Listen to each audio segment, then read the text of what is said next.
Buenos días, ¿me escuchan? Hola, profe. ¿Cómo les va? Buenos días, los leo, los escucho. ¿Se escucha bien?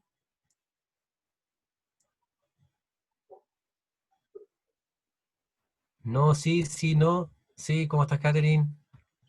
Buen Sí, se escucha día. súper. Ya, perfecto. Bueno, chiquillos, bienvenidas y bienvenidos después de un tiempo, ¿no es cierto?, de receso por todo lo que estamos atravesando. Espero que haya sido semanas de desconexión para también poder enfrentar todo lo que se viene ahora, que no es fácil, pero que vamos a intentar, ¿no es cierto?, realizarlo de la mejor manera posible para que todo llegue a buen puerto y podamos también cumplir los objetivos que como carrera y particularmente en esta asignatura nos comprometemos. Eh, Esperando que todos sus familiares y seres queridos estén bien, que ustedes también se encuentren con salud. Hoy día vamos a iniciar la ronda de cátedras, ¿no es cierto?, y clases de las cuales ya yo no voy a ser la persona que va a estar a cargo, sino va a estar mi colega Milena Vázquez, que es terapeuta ocupacional, a quien hoy día se las presento formalmente. Ella se va a encargar de la unidad 2 básicamente, o gran parte de la unidad 2. Yo vuelvo al final con terapias ocupacionales del sur. Así que nada, po, hoy día, mañana y bueno, hoy día y mañana, sí, y también en otras fechas que ya durante el día les voy a enviar con el nuevo calendario académico, van a tener como claridad de cuándo van a existir, ¿ya? Nada, pues aprovechar, ¿no es cierto?, que está la colega y que eventualmente nos va a ilustrar y también nos va a enseñar muchos aspectos también de la terapia ocupacional crítica, de la epistemología de la terapia ocupacional, del pensamiento ocupacional. Eh, Así que eso, la idea es seguir integrando conceptos, que ustedes continúen, ¿no es cierto?, generando esta hilación sobre los contenidos que hemos ido pasando durante el semestre. Y nada, pues, yo ahora voy a estar de oyente como ustedes también, en silencio y escuchando atentamente a Milena. Así que, Mile, por favor, preséntese nomás y dejo acá la clase y el espacio a su disposición. Chiquillos, nos vemos, que estén muy bien. Durante el día les envío lo prometido. Eh, bueno, primero, hola a todos y todas.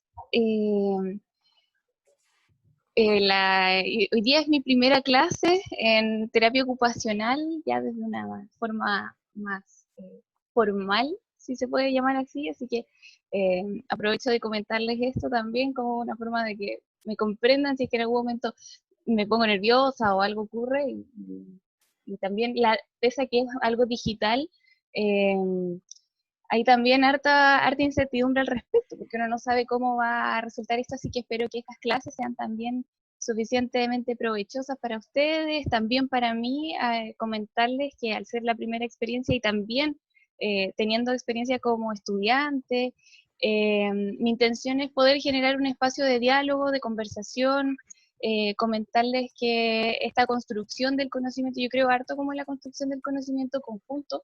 Por lo tanto, si ustedes tienen algo que aportar, quieren decir algo, hay algo que deseen comentar, está sumamente abierta a la palabra, porque yo no creo en los conocimientos que bajan de manera ilustrada, sino que creo que todos vamos construyendo a partir de nuestra propia experiencia.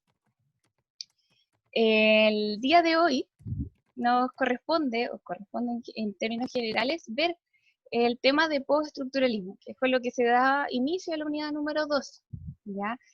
Puse ahí a mi amigo Foucault en esa posición porque precisamente fue la misma cara que puse yo cuando me di cuenta que tenía que hablar sobre este tema. Eh, Algunas consideraciones generales o importantes sobre el desarrollo de la segunda unidad tiene que ver principalmente con el día de hoy. Vamos a hablar sobre postestructuralismo. Mañana abordaremos lo que es teoría feminista y luego vamos a ver epistemología feminista ligada a la ciencia de la ocupación para finalmente terminar con decolonialidad, poscolonialidad, interseccionalidad y todos esos términos bellos que vamos a ir conversando a lo largo del tiempo.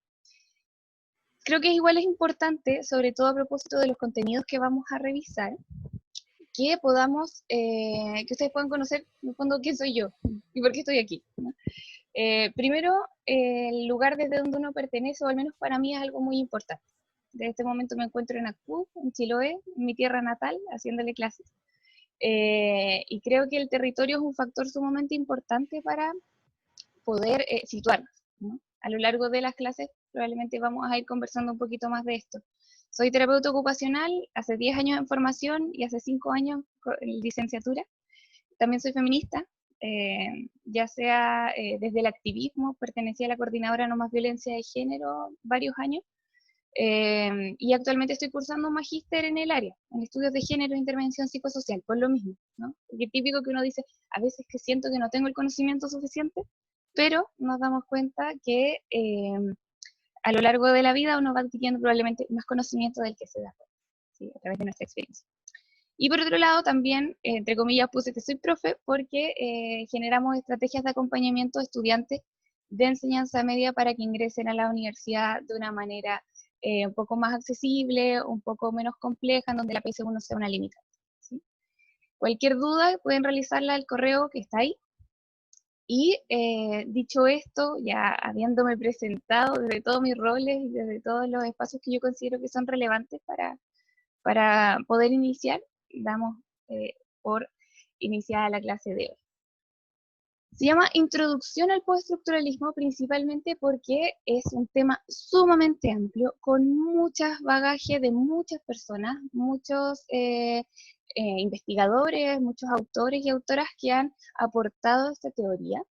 Y que decir, vamos a hablar sobre el postestructuralismo, es un poco ambicioso, ¿no? Esto es una introducción que nos permite más que nada conocer ciertas corrientes de pensamiento, o esta corriente del pensamiento en particular, para poder comprender cómo se dan ciertos procesos al interior de la terapia ocupacional y de la ciencia de la ocupación. En este sentido, el postestructuralismo finalmente surge a partir de la segunda mitad del siglo XX, ¿ya? Hay definiciones, pese a que el término post no indica el paso de una época, no indica que está después, inmediatamente, de manera cronológica, después del estructuralismo, sí indica que hay como una complejización del conocimiento, ¿sí? Tenemos el estructuralismo antes, pero luego viene el postestructuralismo con otro tipo de preguntas, con otro tipo de cuestionamientos que es importante considerar. No hay una definición clara, ¿ya? Y esto es como, probablemente ustedes van a decir otra vez lo mismo, ¿no? De nuevo, no hay una definición y siempre como que nos dicen eso, ¿no? Porque es algo que también está en construcción constante. Por lo general también quienes son incluidos dentro de esta corriente no se consideran a sí mismos parte de ella, ¿no? Porque así como se va creando, muchas veces uno dice, bueno, yo no soy esto, ¿no? Ellos, los autores que están dentro de esta corriente o que son involucrados, de acuerdo a sus postulados, dicen, estos tienen planteamientos más o menos parecidos, no se consideran a sí mismos parte de esta corriente, ¿ya?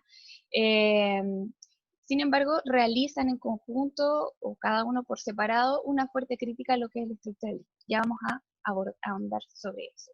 Es todavía un término que genera mucho debate, ya que no están claros los límites de esta corriente, ¿ya? Hay como harta ambigüedad al respecto.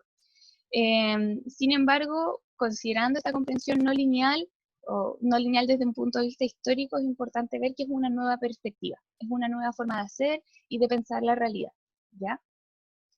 En ese sentido, pone, como dice aquí, tensión en los postulados del estructuralismo desde un enfoque más crítico y plantea ideas que pueden ser sometidas a revisión.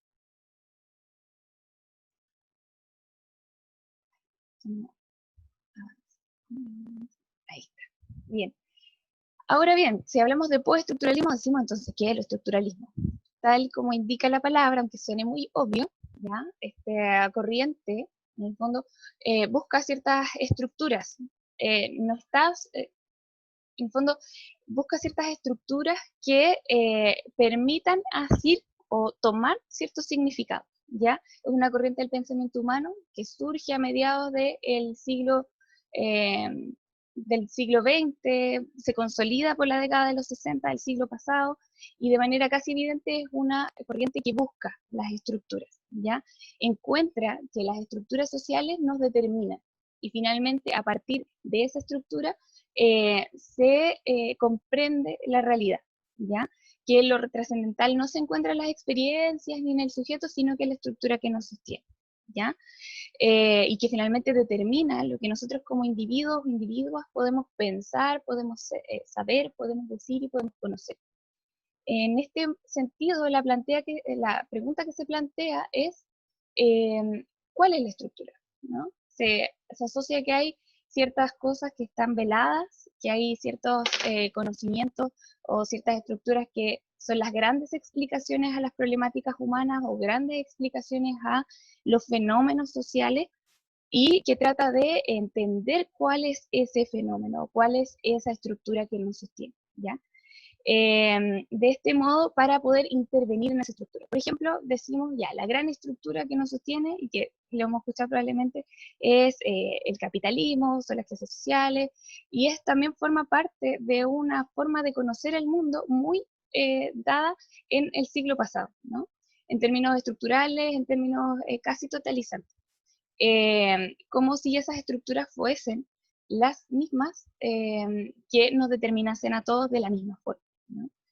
De esta manera, comprendiendo la estructura, asociado a una cosa, a algo tangible, a algo que es posible comprobar, se dan las explicaciones a las situaciones humanas, ¿ya? Y es finalmente la estructura lo que piensa y lo que hace al sujeto. Esto implica el estructuralismo a grandísimos rasgos, ¿ya? Es decir, trata de comprender al objeto, no su apariencia y no tampoco sus aspectos de relación. Asociado a esto, pese a que dijimos que no hay eh, algo lineal, ¿sí? Esto no avanza, no sé por qué. A ver, veamos. Ay, sí.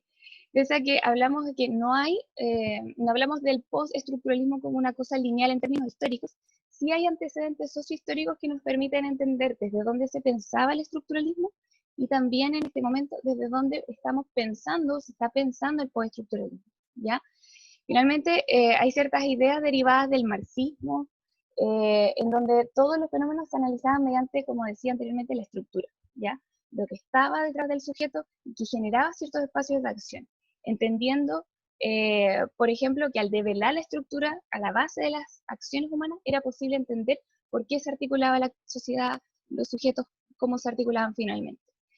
Estas estructuras, al entrar en crisis, ya hacia fines de la década del siglo XX, eh, ciertas estructuras colapsan y ya no resultan suficientes para comprender la realidad. Ya no se entiende solamente a través de espacios totalizantes, de tipo, no sé, las estructuras económicas solamente o las estructuras sociales solamente, sino que se trata de dar una mayor complejidad. Y pensaron que de qué manera estas situaciones permitieron que nuevas formas de análisis pudiesen aportar a los sucesos históricos.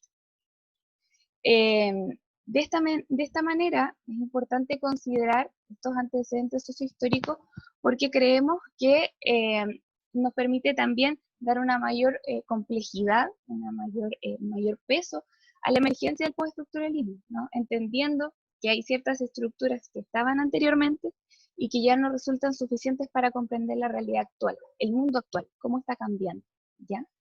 En este punto me quiero detener un poquito porque, al menos no sé si a ustedes les pasa, pero a mí me pasaba cuando también era estudiante, que, no sé, típico que uno leía El Búho de Minerva, por ejemplo, y sentía que al ir avanzando va concordando con los autores y dice, sí, esto súper bien, yo encuentro que tiene toda la razón. Luego pasamos al capítulo siguiente y luego estamos nuevamente de acuerdo con los planteamientos pese a que refutan a los anteriores. Entonces, la invitación de ahora, además de conocer estos planteamientos, es poder visualizarlo de una manera crítica, ¿ya? No como una verdad absoluta, sino que como nuevas alternativas de formar el pensamiento, de generar discusiones, de crear nuevas formas de comprender la realidad, ¿ya? Está visto desde ese punto. ¿Ya? No es como porque sea lo nuevo y es lo que la lleva, lo vamos a adoptar, sino que también impulsar una mirada crítica respecto a estas formas de ver el mundo y de pensar. Por eso, considerar que pese a que el postestructuralismo no viene inmediatamente después del estructuralismo, casi como una consecuencia lineal, sí hay ciertos antecedentes sociohistóricos, como los que aquí se declaran, cierta caída de estructuras, cierta reformulación de pensamientos que nos permiten conocer por qué emerge, por qué surge.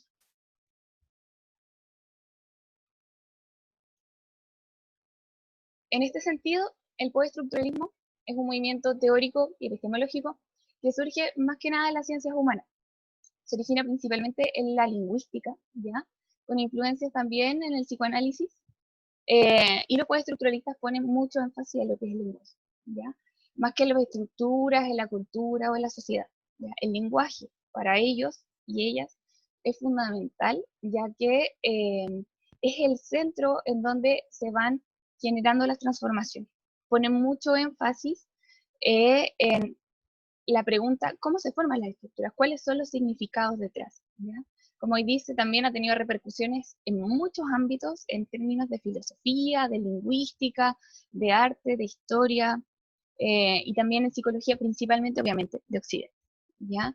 Estos autores no les molesta el término de estructura, también asumen que hay una estructura detrás, que obviamente nos determina como sujetos, que también nos va moldeando, y que va generando situaciones sociales, pero esa estructura no es única, ¿ya?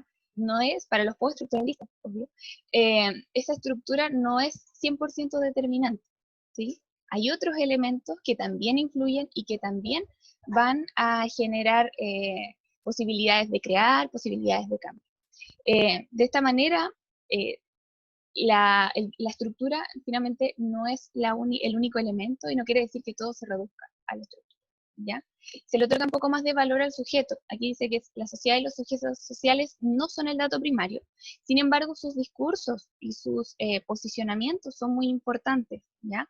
Posiciona al sujeto como protagonista y constructor de significado.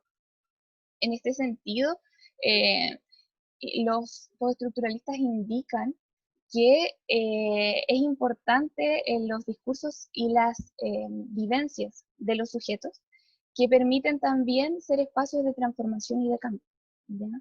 En este sentido, ¿por qué abordamos postestructuralismo también en terapia ocupacional?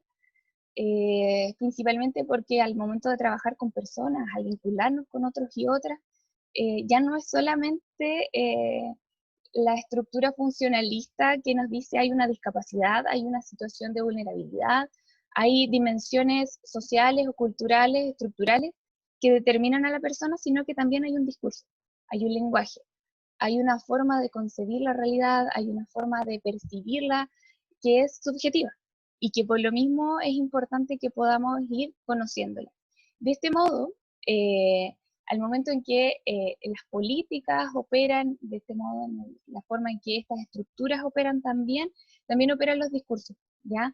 Eh, Finalmente esta corriente pone en mucho énfasis, da mayor relevancia a lo que tiene que ver con la capacidad de agencia de las personas, es decir, con sus significados, sus discursos y también con sus posibilidades de hacer y de crear.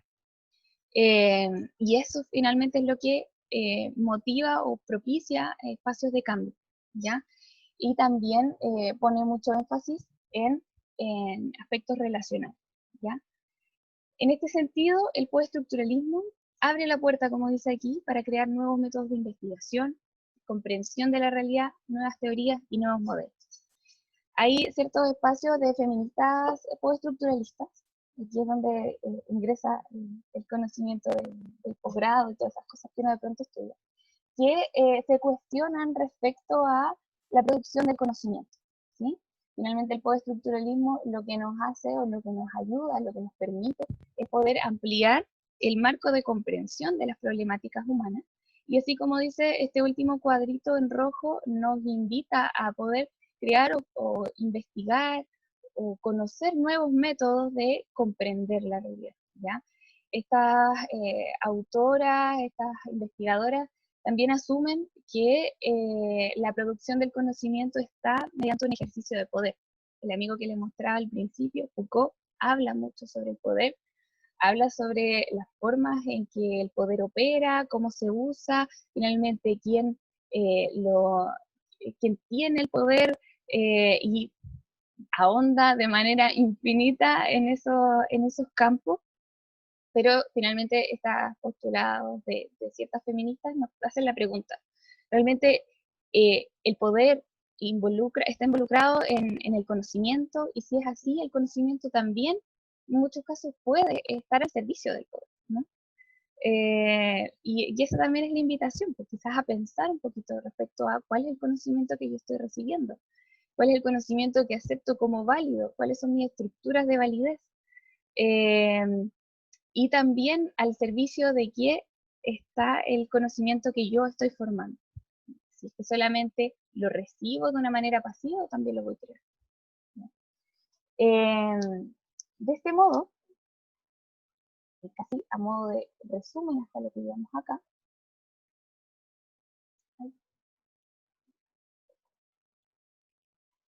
ahí sí, las principales diferencias con el estructuralismo podemos identificarla en tres ámbitos. Primero, metodológica, es decir, cómo nos acercamos al fenómeno, ¿ya? Cómo vamos y lo conocemos, cómo nos enfrentamos a ese fenómeno desde una perspectiva también desde la investigación, ¿no? Desde un punto de vista también ontológico, ¿cuál es la pregunta filosófica que nos hacemos? ¿Sí? Y por otro lado también epistemológica, es decir, cómo conocemos el fenómeno o la realidad.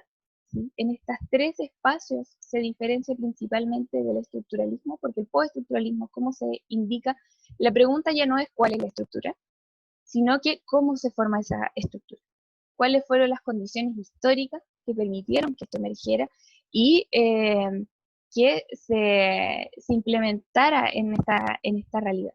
Yo sé que todo esto que estamos hablando es muy abstracto, que a veces cuesta mucho poder agarrarlo y decir, ya, esto lo tomo y en la práctica se ve de esta manera. Pero tiene relación ya sea con los contenidos que vamos a seguir viendo, como también con la práctica de la terapia ocupacional.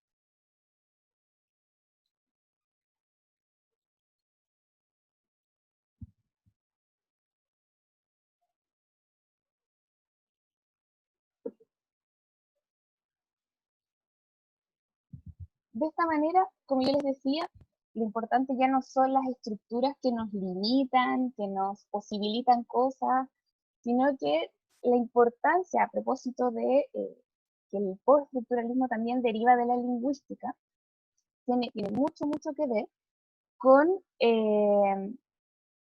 lo que es el significado y la subjetividad, ¿ya? Yo sé que muchos de ustedes probablemente han comentado o han generado esa explicación en donde dice, bueno, el lenguaje construye realidad.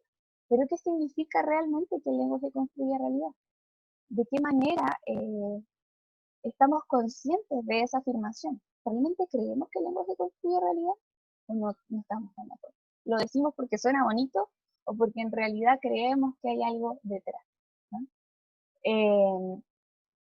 En este sentido, aquí me quiero detener un poco porque el significado y la subjetividad son una de las cosas fundamentales de, o al menos uno de los, creo yo, postulados principales que nos influye al momento de generar espacios de reflexión y de encuentro con otros, ¿ya? Así como dice el postestructuralismo, pone atención a los significados y a la forma en que una persona se produce a sí misma a través del discurso que sostiene. Por eso yo al principio les hablé de quién soy y desde dónde estoy. Primero como el lugar geográfico, luego el lugar epistémico también, el lugar desde la ciencia, el lugar desde mis roles, porque eso tiene significados asociados a propósito de mi experiencia personal, a propósito de mis vivencias personales.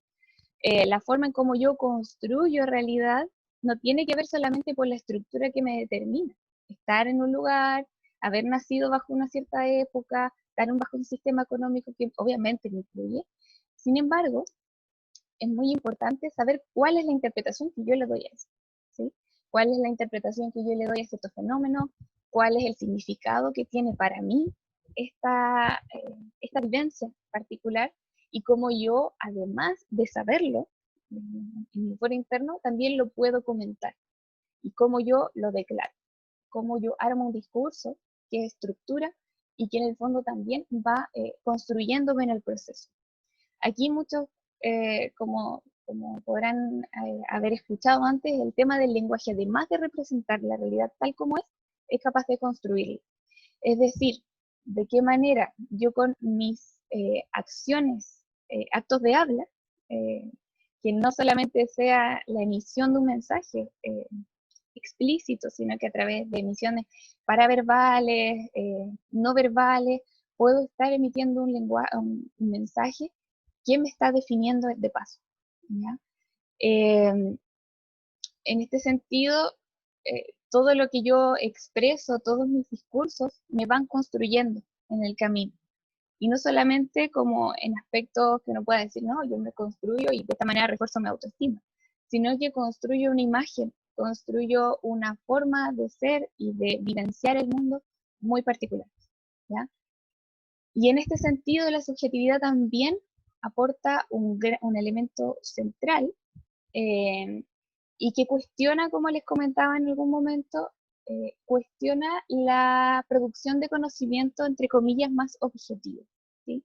Hay mucho cuestionamiento últimamente en relación a estas presunciones de objetividad que se arroja, que se auto-adopta la ciencia tradicional, ¿no?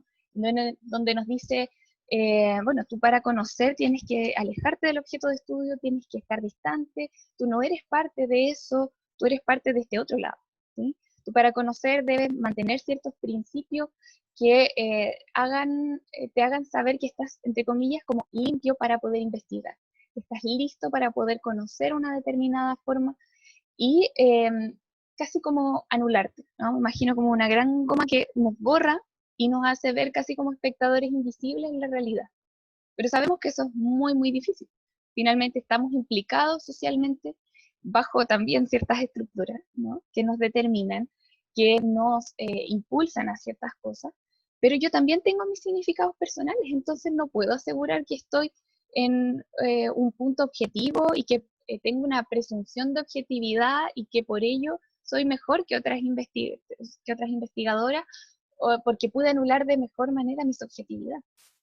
Creo que en este punto, tanto el postestructuralismo como ciertas teorías feministas que vamos a ver mañana probablemente, mañana, nos invita a mirarnos y a decir, ¿cuáles son tus significados personales?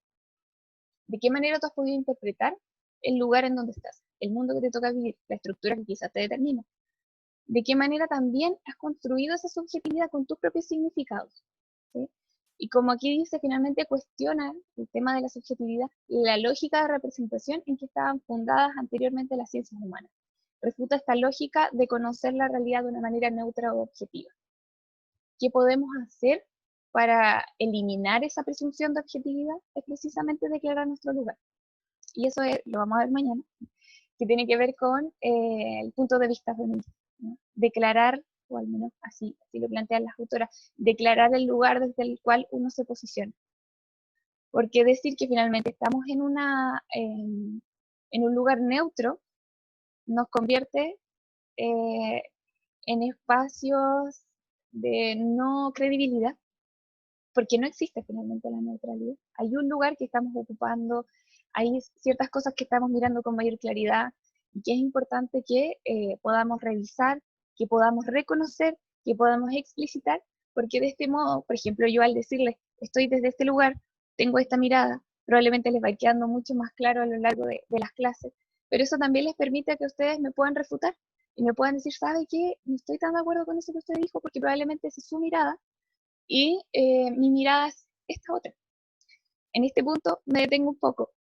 Nosotras hacemos clase en el programa en el cual yo trabajo, hacemos clase con estudiantes de cuarto medio en este momento. Los estamos preparando online para que ellos y ellas puedan, en lugar de asistir los días sábados, que era la actividad inicial, puedan prepararse en grupos pequeños, hacemos una mini tutoría y ellos llenan un cuadernillo de desarrollo personal. En esa instancia, nosotras también abordamos el tema de la identidad y de la elección vocacional, como ellos y ellas veían que el mundo exterior no influyese en su decisión, que es algo muy importante para la elección vocacional al momento de salir de cuarto medio. Y nuestra intención era que ellos pudiesen identificar su propia individualidad. y pudiesen ver que finalmente hay cosas que no deben influir para que puedan elegir. Sin embargo, un estudiante de un pueblo rural cerca de Osorno nos decía, pero profe, yo no estoy de acuerdo con usted, porque usted lo está mirando desde este punto, usted lo está mirando desde la ciudad, pero yo finalmente lo estoy mirando desde el campo. Y yo vivo en una comunidad donde si yo no elijo algo que le sirva a mi comunidad, estoy faltándole el respeto a mi comunidad.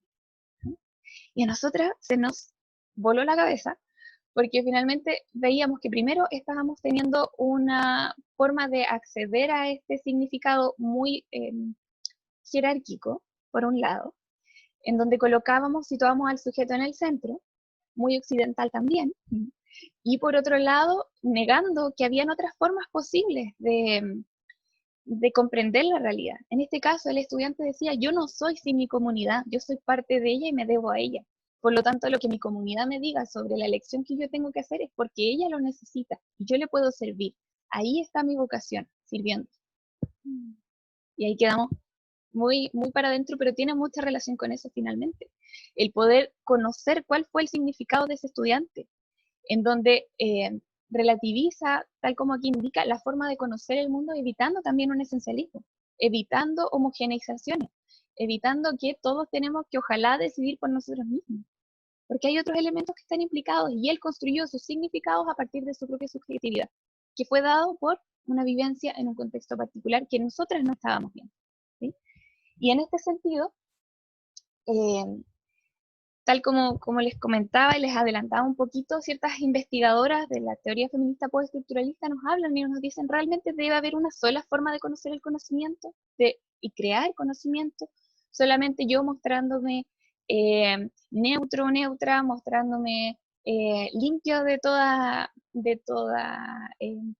toda mancha subjetiva. No, hay diversas formas. Hay diversas formas que están dadas por nuestros lugares principalmente. Y también consideran, muchas de estas teóricas, por eso a mí me gusta, porque creen que estos múltiples enfoques, además de poder nutrir a la ciencia o a la producción del conocimiento en términos generales, también van generando una resistencia. Nosotras decimos, no estamos conformes con una sola forma de ver, una forma hegemónica. Somos muchas formas de ver, somos muchos lugares.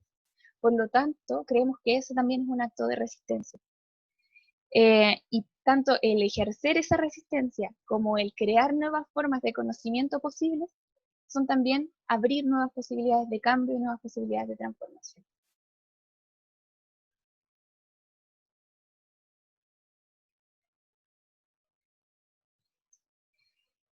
Hay muchísimos autores y autoras que han destacado en esta corriente.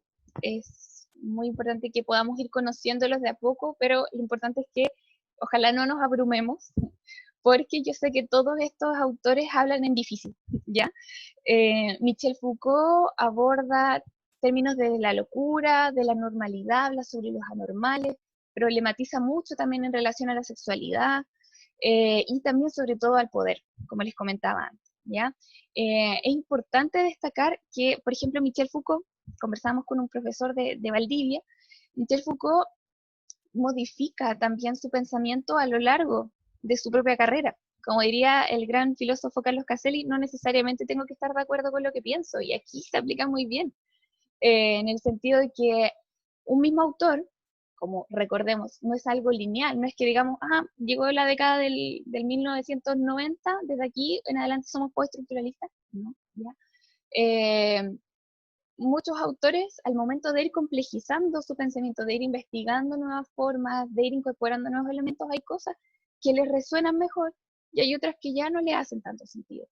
Hay muchos elementos estructuralistas en la primera época de Michel Foucault y hay otros en donde realmente él se desdice y dice, ya no estoy tan de acuerdo con esto que estaba pensando. Y está bien. ¿Ya? Realmente el postestructuralismo lo que nos aporta es esta capacidad de dudar, de desarmar y de poder construir otras lógicas, incluso si son pensamientos propios, ¿ya? Y en ese sentido creo que es un gran aporte. Michel Foucault en este momento nos aporta eso, además de toda su vasta carrera de documentos y de pensamientos en difícil, que tiene que ver con lo que yo al menos más valoro también, que tiene que ver con esta capacidad de decir, estaba en este momento de mi vida, era esto lo que pensaba y ahora quizás ya no estoy tan de acuerdo y no pasa nada. El desarrollo del conocimiento sigue avanzando y nosotros tenemos derecho a no estar de acuerdo con lo que pensábamos anteriormente, pero pudiendo afirmarlo desde un lugar y desde una forma en donde se justifique también y se argumente nuestra posición. Eh, por otro lado, tenemos a Judith Butler, que es una filósofa postestructuralista que obviamente no se reconoce a sí misma como postestructuralista, desde el feminismo, ¿sí? Europea, por cierto, quien habla mucho sobre el tema del género y la performatividad. Aquí me voy a detener un poquito, obviamente, porque Judith Butler nos habla tanto en sus libros como Deshacer el género o El género en disputa, y nos habla que finalmente el género también es una construcción social, ¿ya? Que puede ser performado, es decir, que puede ser a través de nuestros actos de habla, y ahí toma conceptos de Austin, que finalmente ella toma el concepto de performatividad de Austin, y quien indica que no solamente se usa la palabra al momento de generar un acto performativo, sino que además se acompaña de una acción. Ella habla acerca de subvertir el género y poder performarlo, es decir, poder dotarle ya sea de sentidos distintos, así como también de acciones que vayan complementando ese mensaje. Muchas veces la performatividad también se asocia a actos políticos o a finalidades políticas de ciertos actos artísticos. Yo sé que muchas de ustedes probablemente han podido ver ciertas performances en donde además de entregar un mensaje, también se intenta entregar un mensaje político, no solamente el mensaje literal, sino que es algo mucho más profundo, que tiene otros niveles de complejidad.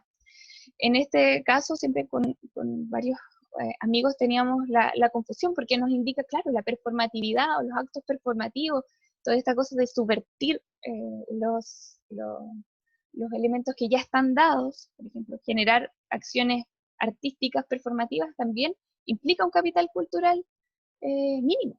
Que nosotros, por ejemplo, para comprender el acto performativo de mujeres en Santiago bailando con una cola de caballo, también indica que debiésemos tener un conocimiento, por ejemplo, sobre las yeguas del Apocalipsis de Pedro Lemebel y de su intervención política hecha en los años 80-90. Y con ese conocimiento previo podemos incorporar o podemos comprender estos actos performativos, pero muchas veces nuestros pensamientos literales no permiten eh, comprender esta performatividad, que se da ya sea en los actos de habla y que se da también en ciertos espacios artísticos. Con esto no digo que esté mal, ¿ya? Tampoco digo que fome por nosotros que no lo entendemos, sino que tiene que ver también con un contexto y con una situación. Muchas veces ciertas cosas que no son comprendidas de inmediato porque quizás tienen otro significado un poco más oculto o un poco más profundo de lo que el simple mensaje nos está diciendo, ¿ya? Y un poco a eso también refiere el tema de la performatividad, de qué manera cuestiona la esencia de estas categorías de identidad, de qué manera las transforma a través ya sea de actos de habla, de mensajes y de ciertas acciones que van complejizando y complementando el lenguaje. Por último, aquí destaqué, obviamente hay muchos más autores, pero aquí destaqué los centrales para que no se abrume, ¿ya? Que es Jacques Derrida, quien finalmente nos habla de la deconstrucción. Me encantan las fotos de paso porque todos se ven como súper pensadores, ¿ya? Entonces, en este sentido, Jacques Derrida con su pipa nos habla en el fondo de uno de los principales temas que en este momento voy a abordar, que habla del tema de la deconstrucción.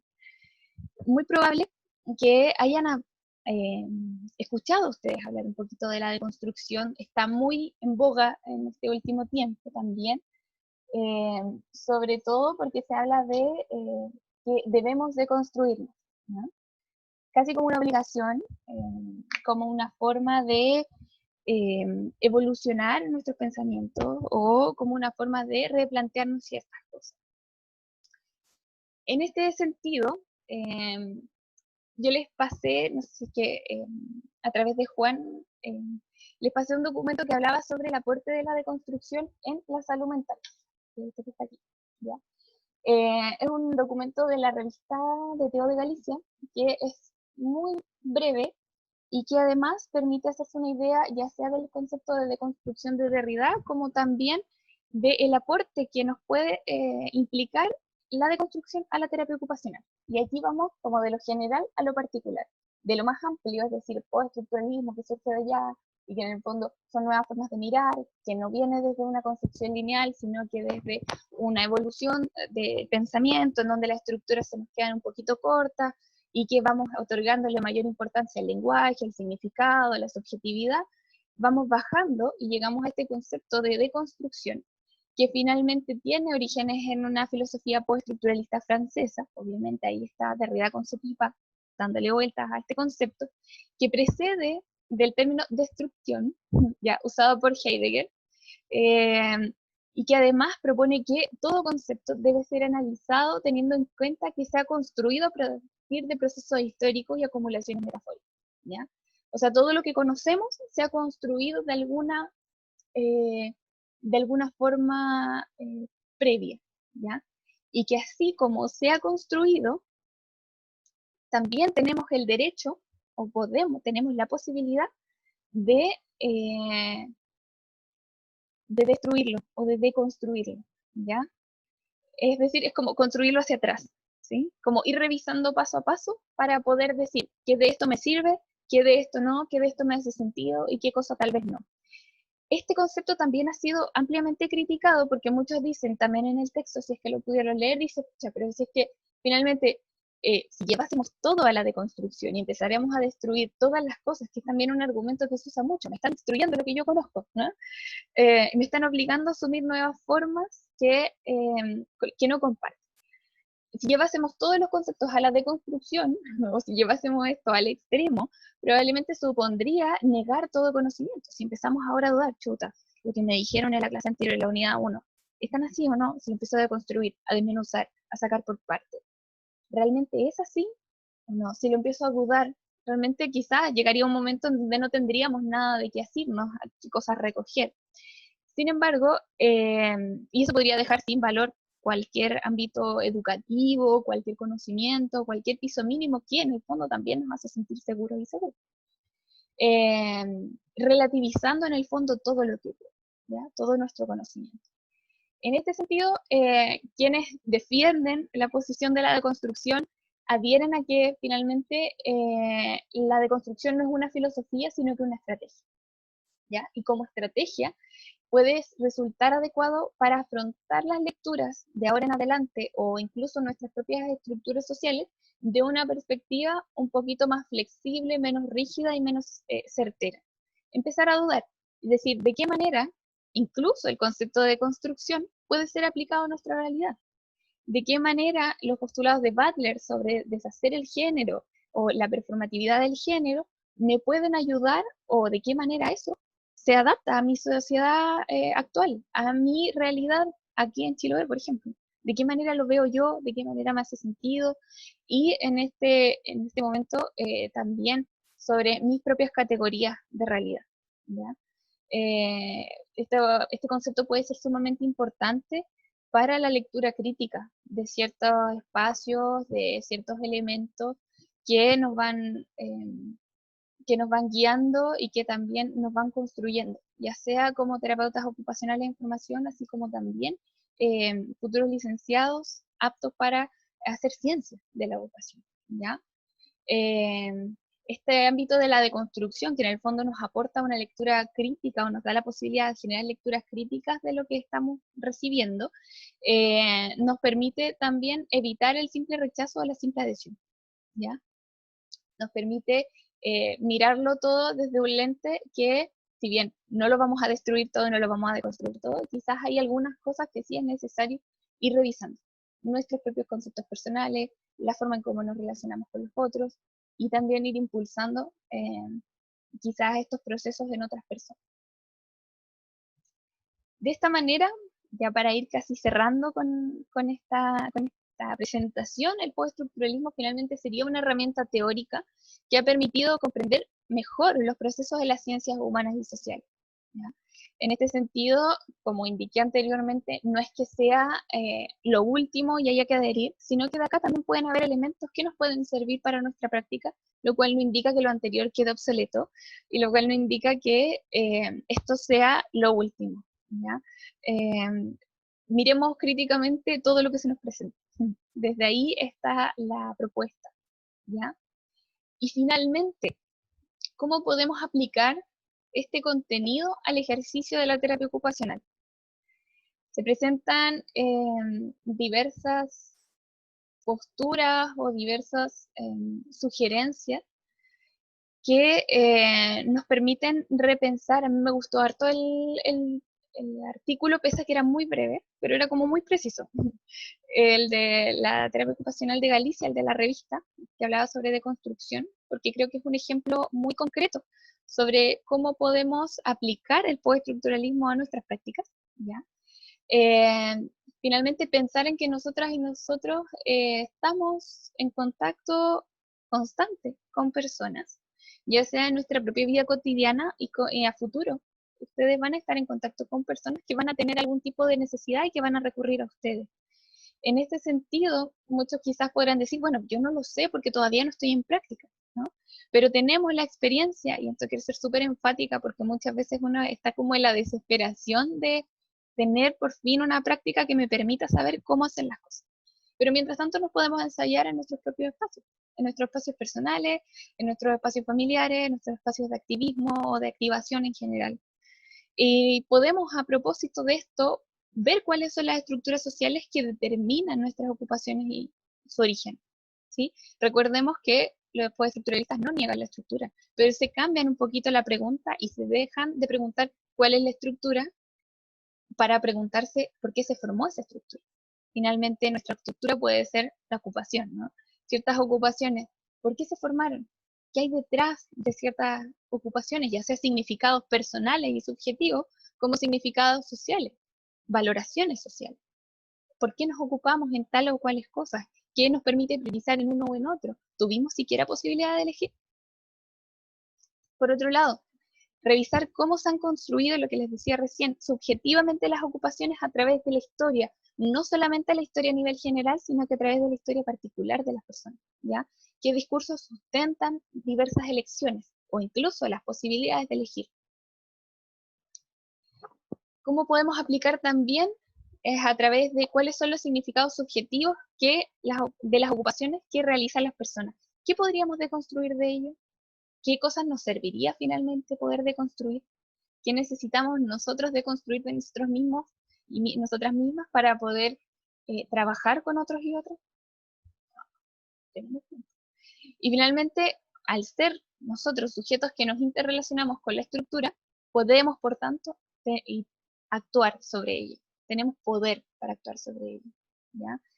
Pero para ello necesitamos conocer nuestros significados, conocer nuestros lugares desde donde emitimos ciertos discursos, ciertos lenguajes, y es un ejercicio abstracto súper intenso. De hecho, muchas tesis tienen que ver con esto, ¿no? Si ustedes van al repositorio de tesis de la universidad, se van a encontrar con que tienen mucho que ver con el significado de la ocupación tal en tal población. Eso lo van a encontrar muy intensamente.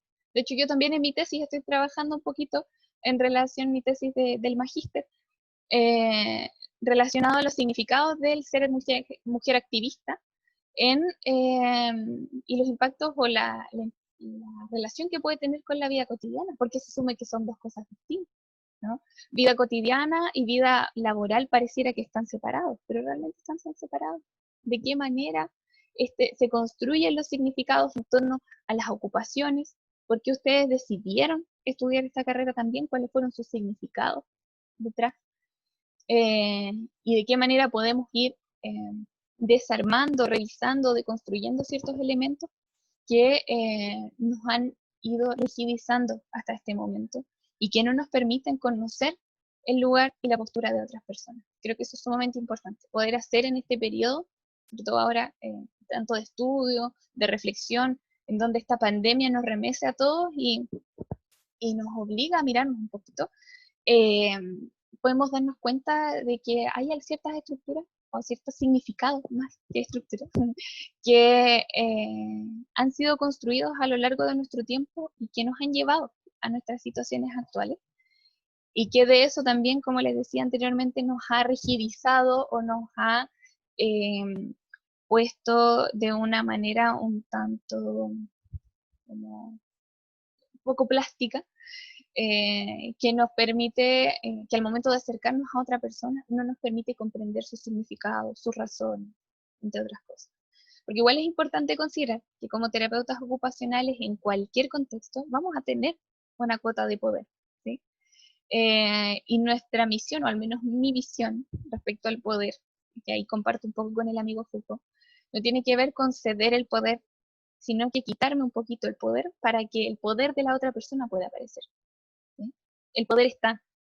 El tema es cómo ustedes en esa relación que van a establecer con otra persona pueden permitir que el poder emerja, así como emergió en este estudiante que desintió y dijo no estoy de acuerdo con usted. Y no estoy de acuerdo porque mi cosmovisión o mi visión del mundo tiene que ver con estas cosas. Y ahí apareció su poder. Y nosotras tuvimos que ir un poco hacia atrás y decir, ok, tienes toda la razón y estás en todo derecho de poder decirlo. Creemos que, y hasta los días de hoy, ha pasado como un mes de eso, y la seguimos pensando, porque es un ejercicio que tiene que ver con la práctica constante, como les decía, no solamente con la práctica de terapia ocupacional, sino que con nuestras propias prácticas cotidianas. Nosotros tenemos el gran eh, beneficio de que como terapeutas podemos pensar sobre la vida cotidiana de la gente y además vivirla, cosa que no todos los profesionales pueden hacer. Eh, es decir, podemos comprender los dos lados de una situación, tanto de aquella que recibe algún tipo de servicio como de que lo aplica. Y en ese sentido, comprender la vida cotidiana y comprender los ejercicios de poder que se pueden dar en esos espacios, en una relación terapéutica, por ejemplo, es sumamente importante tener presente los conocimientos que esta teoría nos puede aportar. Y tiene que ver con los significados, y tiene que ver con las subjetividades, con que nosotras no estamos pretendiendo hacer un conocimiento único, universal, objetivo, sino que destacando nuestro lugar en el mundo y reconociéndolo, podemos ser mucho más honestas al momento de plantear una relación con otra persona. Una relación ya sea personal o una relación terapéutica.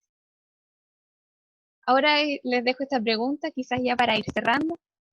Súper bien el tiempo, me están sobrando 8 minutos. Finalmente, ¿cuáles son mis significados personales? ¿Ya? Que me han llevado a tomar distintas decisiones, cuáles son mis significados personales ahora, y qué manera comprender esto me puede ayudar, me puede servir para apoyar a otros. De qué manera o qué cosas necesito repensar y deconstruir para poder ser una efectiva herramienta para otra persona. De qué manera puedo repensar mis propias categorías o características rígidas que me permitan ser un mejor ente de apoyo para otra persona que lo esté requiriendo. Dentro de las referencias se extiende ahí, está los dos artículos que les compartí, que les pasé a Juan para que ustedes pudiesen revisar. Allí también les adjunté, creo que es el de Urra, que es un texto que habla sobre el postestructuralismo y la teoría feminista. Ahí se abordan algunas cosas que también vamos a ver mañana, y ahí sobre todo se hace como una reflexión desde el poder y hablan harto como de Foucault, un poquito más elevado quizás que el de la revista de Teo de Galicia, pero que creo que es importante para poder comprender un poquito más lo que hemos hablado hoy día, lo que vamos a hablar mañana y lo que vamos a seguir hablando, no sabemos cuándo, pero pronto. Eso, cualquier duda, mi correo milena.vasquez@watch.cl y estaríamos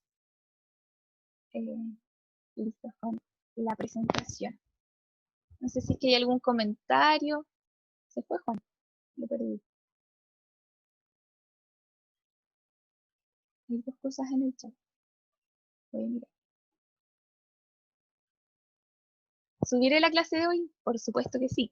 Esto estoy ahí grabando, ojalá que lo haga bien porque primera vez que grabo en Zoom. ¿Ya? Yo sé que todos estos conceptos son sumamente complejos, de hecho a mí también me cuesta, o sea, estudié harto para poder hacer esta clase y creo que uno de los principales desafíos de uno como docente es poder entregar los contenidos y que se entiendan, porque hablar en difícil suena súper bonito, pero hacer que se entiendan es lo complicado. Como les comenté, espero que si tienen alguna duda la puedan hacer. Yo lamentablemente no estoy en CIBEDUC, ¿ya? Porque pese a ser de la universidad, no soy docente formal. Oh. Entonces, no puedo acceder a CIBEDUC, pero si ustedes tienen alguna duda, les queda algo medio extraño, eh, pueden hacerme las consultas y podemos ir construyendo. Recordar, yo al menos tengo esa intención, si es que alguien algo no le hace sentido, alguien no encuentra que esto tenga mucha relación, eh, y por otro lado, si es que alguien tiene alguna experiencia que pueda refutar esto y decir, yo estoy de acuerdo o estoy en desacuerdo, este es el espacio para poder construir, ¿ya? Si es que me hacen las preguntas o hacen sus comentarios al correo, también yo feliz de recibirlos y al momento de iniciar la nueva clase vamos a poder revisarlo con mayor profundidad quizás. Hubiese sido muy entretenido haber tenido estas clases en vivo. Yo sé que probablemente nos vamos a seguir viendo porque siempre ando por allá por la universidad o si no de manera online.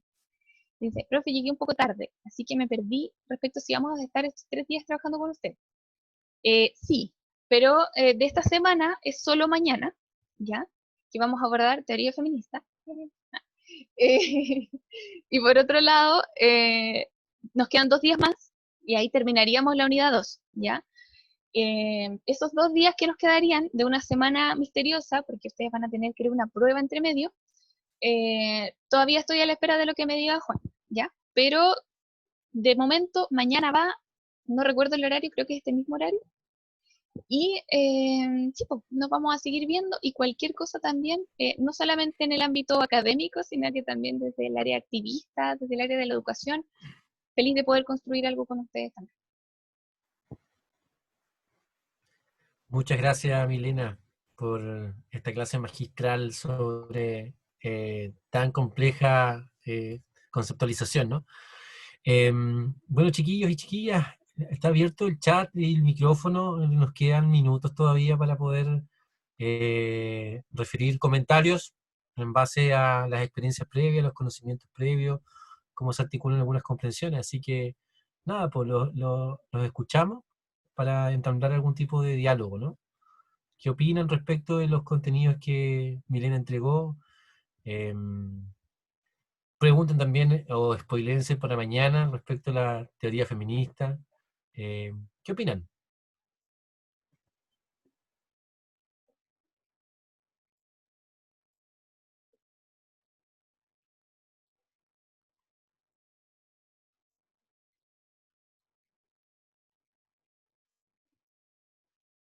Eh, Hola, profe. Hola Paula, ¿cómo estás? Bien, hola a todos. En realidad, creo que no, yo por lo menos, no sé, mis compañeros sí tendrán alguna consulta, pero se entendió clarita la clase. Así que estamos atentos para mañana.